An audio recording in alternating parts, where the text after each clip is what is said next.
নবী করিম সাল্লাল্লাহু আলাইহি সাল্লাম তিরমিজি বর্ণিত হাদিসে বলেছেন, মা মিন শাইইন ইউদাউ ফিল মিজানে আথকালু মিন হুসনিল খুলুক।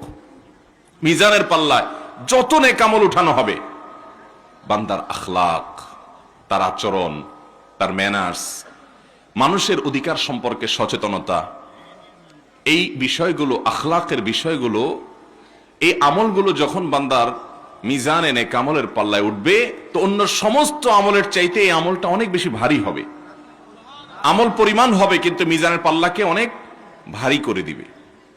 নবী করিম সাল্লাল্লাহু আলাইহি সাল্লাম আরেক হাদিসে বলেছেন, আনা যাইমুন বিবাইতিন ফি আলাল জান্নাহ, জান্নাতের সর্বোচ্চ শিখরে, সর্বোচ্চ জায়গায়, সর্বোন্নত জায়গায় আমি আল্লাহর কাছ থেকে ওই মানুষদেরকে পাইয়ে দেওয়ার দায়িত্ব নিচ্ছি, লিমান হাসানা খুলুকাহ, যারা তাদের আখলাকটাকে সুন্দর করতে পারবে। সুন্দর আখলাকের সবচেয়ে বড় যে গুণ, সেটি হলো সবর এবং ধৈর্য। যার মধ্যে সবর যত কম, তার ভিতরে কল্যাণ তত কম। যার ভিতরে ধৈর্য যত বেশি, তার ভিতরে কল্যাণ তত বেশি। নবী করিম সাল্লাল্লাহু আলাইহি সাল্লাম এক সাহাবীকে, এক ব্যক্তিকে দেখে বলেছেন, ফিকা খাসলাতাইন, তোমার ভিতরে দুটি গুণ আছে। এর ভিতরে একটা হলো আল হিলমু, আর একটা আছে ওয়াল আনাত। তোমার ভিতরে সহনশীলতার একটা গুণ আছে, ধীরস্থিরতার একটা গুণ আছে, ঠান্ডা মাথায় সব কাজ করা। এই গুণটাকে আল্লাহ তাআলা অনেক বেশি ভালোবাসেন এবং পছন্দ করেন। মুহতারাম হাজিরিন, এই সবর এবং ধৈর্য, এটা আজ আমাদের ঘরে ঘরে অনেক বেশি পাওয়া যায় না অভাব আছে? অভাব আছে। অভাব শুধু আমাদের বড়দের মধ্যে নেই, ছোট ছোট পিচ্ছি পিচ্ছি পোলাপানও দেখবেন এমন বেসবরের বেসবর।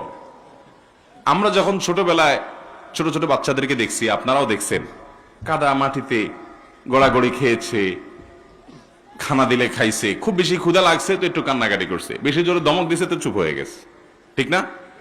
আর এখনকার অবস্থা কি?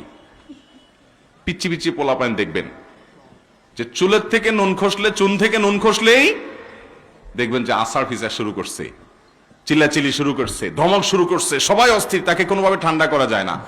মা বাবা অনেক সময় গর্ব করে বলে যে খুব রাগী, মানে ভাবখানা এমন যে এটা খুব ইতিবাচক একটা বিষয়। ছেলে যে অসুস্থ, মেয়েটা যে অসুস্থ, বাচ্চাটা যে অসুস্থ, এটা বোঝার ক্ষমতাও তার নাই। মুহতারাম হাজরিন, এই সবর এবং ধৈর্য, একজন ইমানদার এই গুণটা যত বেশি নিজের মধ্যে অর্জন করতে পারবে, সে আল্লাহ তাআলার কাছে তত প্রিয় মানুষ হতে পারবে, আল্লাহর নৈকট্য তার তত বেশি অর্জন হবে। কারণ আল্লাহ তাআলা কোরআনে কারীমে ঘোষণা করেছেন, ইন্নাল্লাহা মাআস সাবিরিন, আল্লাহ তাআলা ধৈর্যশীল মানুষদের সাথে। আল্লাহর সাহায্য, আল্লাহর নসরত এবং আল্লাহর মাইয়াত, এটা হবে, আল্লাহর নৈকট্য হবে সবরকারী মানুষদের সাথে, নারাগী মানুষদের সাথে। আজকাল ঘরে ঘরে আমাদের মধ্যে দেখবেন বদমেজাজি মানুষ, এত বদমেজাজি মানুষ, এত বেসবর মানুষ, যে এখন সবাই নিজের বদমেজাজিটাকে আমরা জাস্টিফাই করার জন্য বলি যে আমি কোনো অন্যায় সহ্য করতে পারি না, আমার উল্টাপাল্টা দেখলে মাথা গরম হয়ে যায়। শুনছেন না এসব কথাবার্তা? এই কথা যে বলে, ওই আল্লাহর বান্দা দেখবেন নিজে বহুত অপকর্ম, বহুত অপরাধ, বহু গুনাহ ঠান্ডা মাথায় করে যাচ্ছে। ওনার মাথা গরম হয়, এটা ঠিক, সেটা আরেকজনেরটা দেখলে। মাথা গরম হয় কখন? আরেকজনের উল্টাপাল্টা দেখলে। নিজের উল্টাপাল্টা গুলো উনি খুব ঠান্ডা মাথায় হজম করে যান, ওইটাকে দুধ কলা দিয়ে পোষেন। ভাইরা আমার, এই একটি গুণ, এই গুণটি যদি কোনো ইমানদার নিজের মধ্যে অর্জন করতে পারেন, তো আল্লাহ রাব্বুল আলামিন নৈকট্য লাভ করবেন শুধু নয়, আল্লাহর সবচেয়ে প্রিয় পাত্র হতে পারবেন। কারণ আল্লাহ রাব্বুল আলামিন কোরআনে বলেছেন, ওয়াল্লাহু ইউহিব্বুস সাবিরিন, ধৈর্যশীল এবং সবরকারী মানুষদেরকে আল্লাহ তাআলা ভালোবাসেন, পছন্দ করেন। ভাইরা আমার, এই জন্য আমাদের প্রিয় নবী সাল্লাল্লাহু আলাইহি সাল্লামকে দেখবেন যে তার গোটা জীবন ছিল চ্যালেঞ্জে ভরা।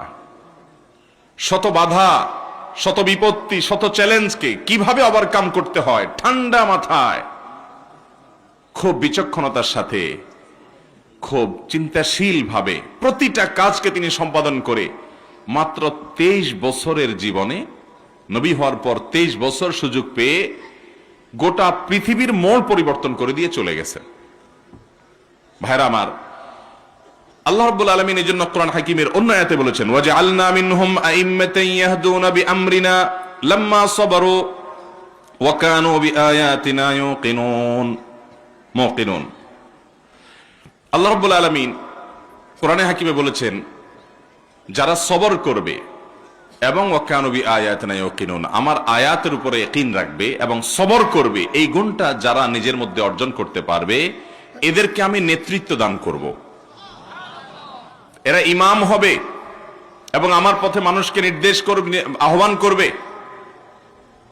আল্লাহ রাব্বুল আলামিন নেতৃত্ব দিবেন সবরের মাধ্যমে। নবী করিম সাল্লাল্লাহু আলাইহি সাল্লাম গোটা পৃথিবীর মানুষের অবস্থার পরিবর্তন করার জন্য নেতৃত্ব দিয়েছেন। গোটা পৃথিবীর মানুষকে জাহান্নামমুখী যাত্রা থেকে ফিরিয়ে জান্নাতমুখী করে দিয়েছেন। এই দুনিয়ার যে পট পরিবর্তন করেছেন, গোটা পৃথিবীর অন্ধকার দূর করে আলোতে পরিপূর্ণ করে ফেলেছেন। তার মধ্যে যে বৈশিষ্ট্যগুলো আল্লাহ তাআলা দিয়েছেন, নবী হিসাবে, রাসূল হিসাবে, দুনিয়ার লিডারি করার জন্য, নেতৃত্ব দেওয়ার জন্য, তার ভিতরে অন্যতম গুণ ছিল সবর এবং ধৈর্য। আজও মুসলমান ঘরে ঘরে, প্রত্যেকটা মুসলমান ব্যক্তিগতভাবে আমরা যদি সবরকারী হতে পারি, ধৈর্যশীল হতে পারি, অনেক আমাদের সামনে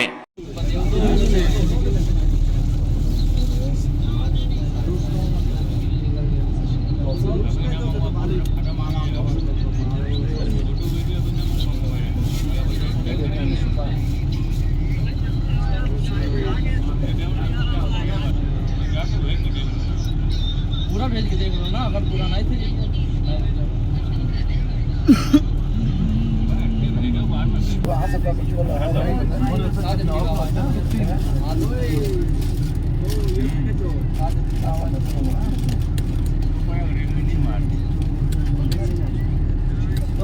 चल दे अब ये लगा हमारे में भी खुशी से कहा था